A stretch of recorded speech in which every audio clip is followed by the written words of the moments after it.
Hi guys, Assalamu Walaikum. How are you all? I hope you are well. Welcome back to my channel in this new video. Today's video, how to make a text card in Google Docs. So let's started. At first, open your Docs file. Firstly, select your text and click here mouse button, right button option and click here cut option. Then click choose any and then click mouse right button and then click paste. Then again click mouse right button option, then click cut option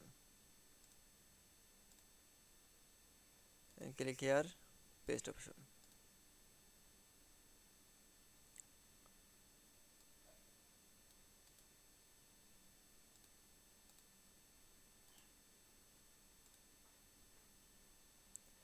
I hope you enjoyed the video. Thanks for watching my video. Please like, comment, share and subscribe my channel.